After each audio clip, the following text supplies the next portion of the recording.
মাগুরায় নির্যাতনের শিকার শিশুটি মারা গেছে। ইন্না লিল্লাহি ওয়া ইন্না ইলাইহি রাজিউন।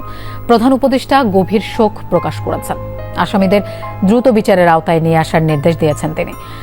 শিশুটির মৃত্যুর তথ্য প্রেস বিজ্ঞপ্তির মাধ্যমে নিশ্চিত করেছে আইএসপিআর। জানায় দুপুর 1টার দিকে ঢাকার সম্মিলিত সামরিক হাসপাতালে চিকিৎসাধীন অবস্থায় শেষ নিঃশ্বাস ত্যাগ করে শিশুটি। আজ সকালেও 3বার কার্ডিয়াক অ্যারেস্ট হয়। 2বার স্থিতিশীল করা গেলেও তৃতীয়বার আর হৃদস্পন্দন ফিরে আসেনি। গত 8 মার্চ শিশুটিকে সংকটাপন্ন অবস্থায় ঢাকা সিএমএইচে ভর্তি করা হয়। বোনের বাড়িতে বেড়াতে গিয়ে গত 6 মার্চ শিশুটি ধর্ষণের শিকার হয়। এই অভিযোগে মামলা করেন তার মা। মামলায় শিশুটির বোনের শ্বশুর, ভগ্নিপতি, শাশুড়ি ও ভাসুরকে গ্রেফতারের পর রিমান্ডে নেওয়া হয়েছে। বাংলাদেশ সেনাবাহিনী শিশুটির বিদেহী আত্মার মাগফিরাত কামনার পাশাপাশি শোক সন্তপ্ত পরিবারের প্রতি গভীর সমবেদনা জানিয়েছে।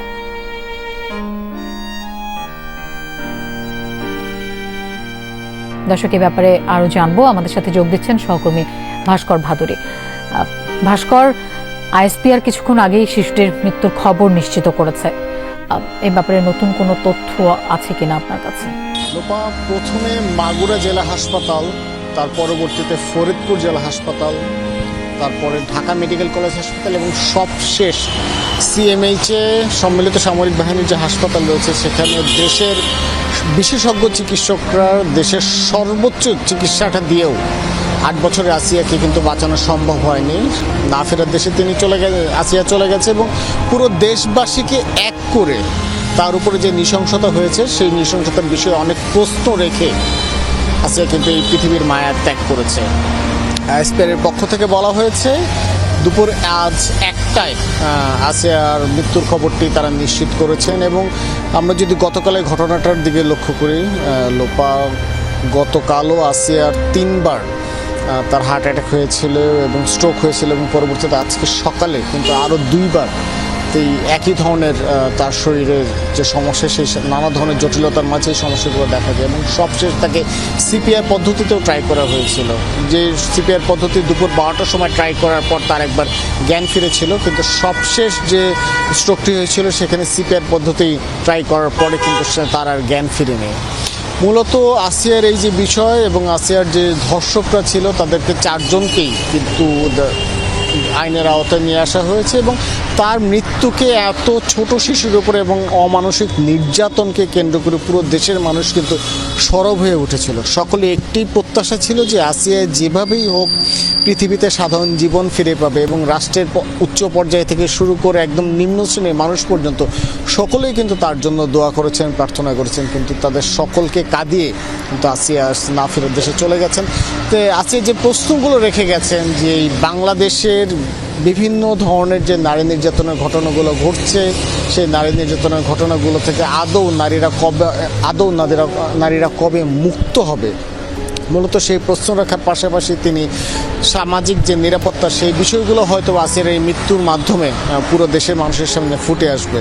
এবং তার পাশাপাশি একটা বিষয় উল্লেখ করতে চাচ্ছি যে চিকিৎসা ব্যবস্থার কথা যদি বলি, যে আমি শুরুতে যেটা বলছিলাম যে মোট 4টি হাসপাতাল, প্রথমে মাগুরা, তারপর ফরিদপুর এবং তার পরবর্তীতে ঢাকা মেডিকেল কলেজ এবং সবশেষ সিএমএইচ হাসপাতালে সবভাবেই কিন্তু চেষ্টা করা হয়েছে আসিয়াকে যতদূর সম্ভব স্বাভাবিক জীবনে সুস্থ করে ফিরিয়ে নিয়ে আসার পরে। কিন্তু আমরা যদি 6 দিন আগে চিকিৎসকরা যে কথাগুলো বলেছেন যে তার আসিয়ার শরীরের বিভিন্ন অংশই কিন্তু ক্ষতিগ্রস্ত হয়েছে, যার ফলে তাকে স্বাভাবিক জীবনে ফেরানোটা অনেকটাই কষ্টকর হয়ে যাচ্ছিল চিকিৎসকদের জন্য।